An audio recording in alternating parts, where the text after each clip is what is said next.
On the last episode of Defender Rescue, we introduced you to Project Toto, a 1987 Land Rover 110 we recently acquired. In reviewing the paperwork that came with the vehicle, we uncovered a very interesting provenance.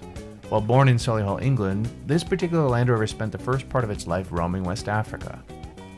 Based on a diplomatic mission in Lagos, Nigeria, her first caretakers put on nearly 100,000 kilometers over the first period of 5 years exploring the region, before ultimately overlanding home with a group of fellow Land Rover driving diplomats.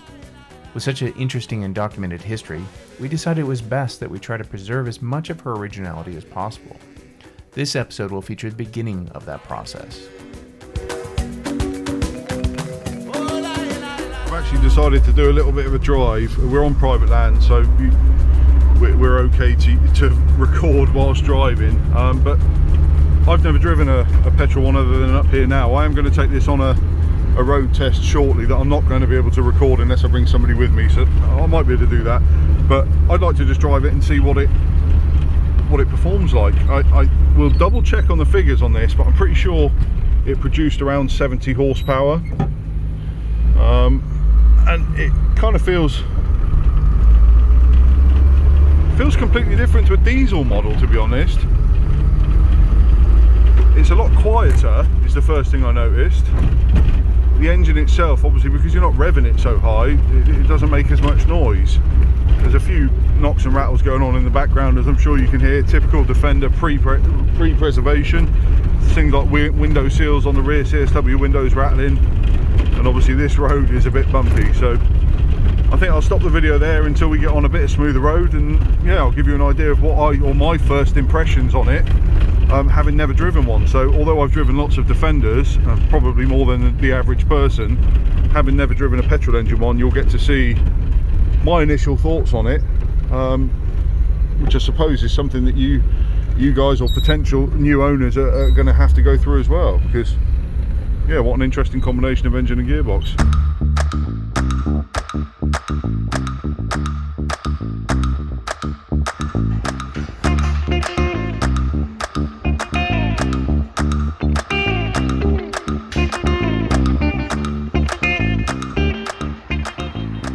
We didn't waste much time before we jumped in and started doing the disassembly on Toto.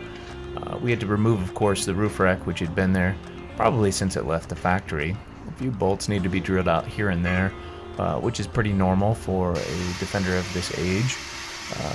You know, getting struggled a little bit with a few of them, but eventually they come out. Somebody needs some new drill bits. I wasn't doing it before I started drilling this bolt.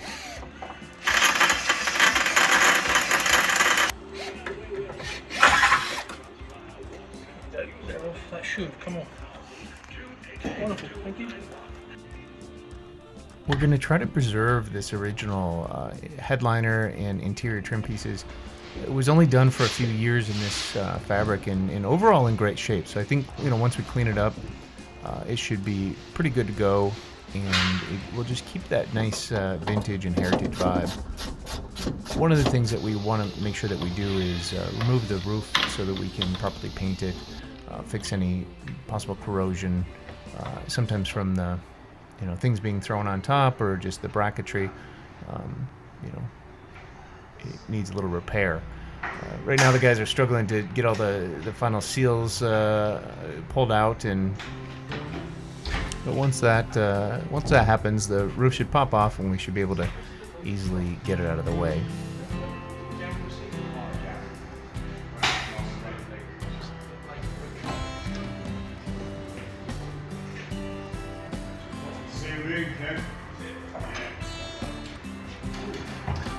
We often get a lot of requests from people trying to decide between a hard top and a soft top, and wishing that there was a solution that would allow you to easily go between the two.